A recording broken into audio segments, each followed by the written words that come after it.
Qaçaq Nəbiyə həsr olunmuş Atları Yəhərləyin filmində bir mahnı var. Niyaməddin Musayevin oxuduğu mahnı. Anama deyin. Anama deyin, balası gələr, dağları dələr, gözləri gülər.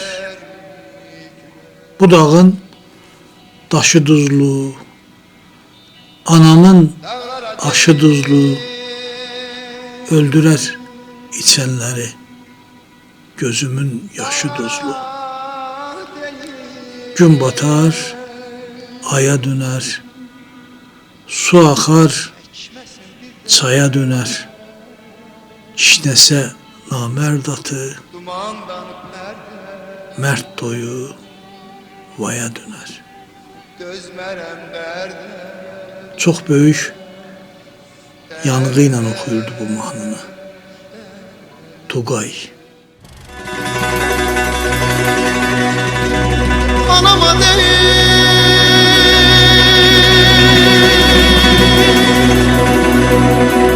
anama deyin,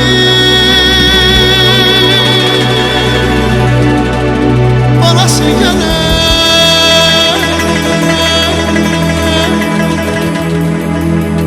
dağları deler,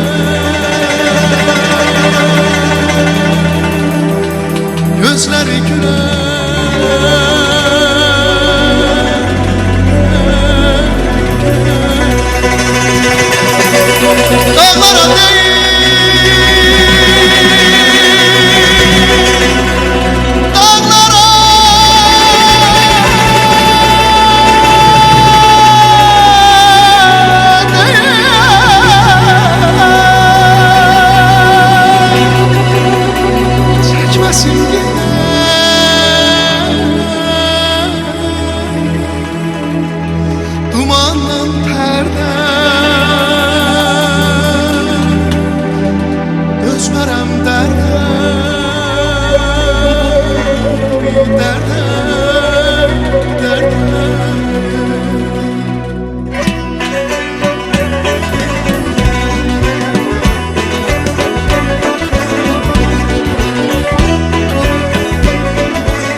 anama deyin, balası gələr.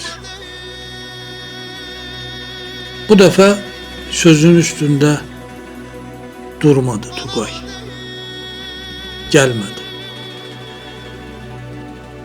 Koronavirusun tüğyan elədiyi dövrlərdə Tugay müsahibəsində deyirdi ki, həmişə dua eləyirəm ki, Allah xalqımı bu bəladan qorusun. Və dua eləyirdi Tugay. Həmvətənlərinin bu bəladan qorunması üçün dua eləyirdi, Allah'a yalvarırdı ki, qorusun insanlar. Belki de bu duaları işitti Allah. Belki de Tugay'ın duaları sayesinde ne kadar insanlar ölümün pençesinden xilas olup geriye doğmalarının yanına qayıda bildi. Tam ümidini itirmiş, tam hayatla vidalaşmış insanlar möcüzə nəticəsində geri qayıtdılar. Onların içində xeyli tanınmışlar da var idi. Ancaq Tugay qayıtmadı. Duaları bir Tugaya kömək eləmədi. Və bu dəhşətli xəstəlik xeyli böyük sənətkarlar kimi Tugayı da əlimizdən aldı. Cəmi 35 il yaşadı Tugay. Cəmi 35 il. Ancaq indi onun ifalarına qulaq asanda nə qədər dəyərli, nə qədər böyük potensiala malik olan xanəndə olduğunu gördük. Və biz bu verilişi hazırlayanda da bilmədik onun hansı mahnısını, hansı muğamını seçək.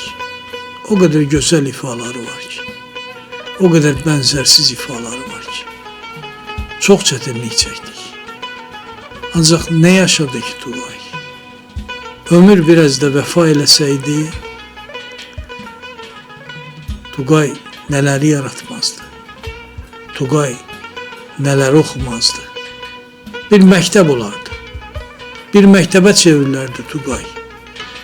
O qədər peşəsinə, o qədər sənətinə sadiq idi ki, ondan gələcək nəsil həqiqətən də çox şey öyrənə bilərdi.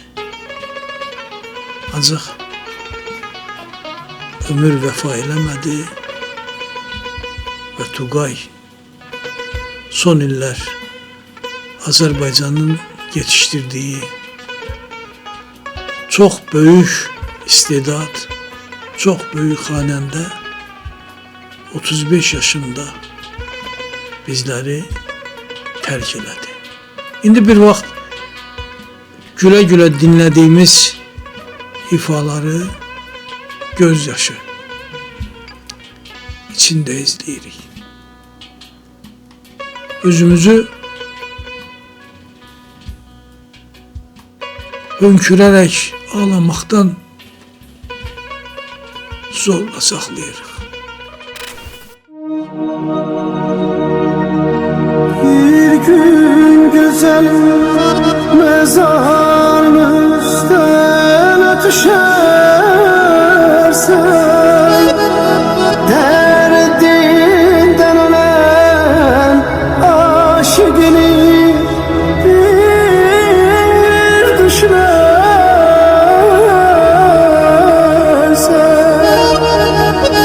bir gün güzel mezarın üstüne düşer.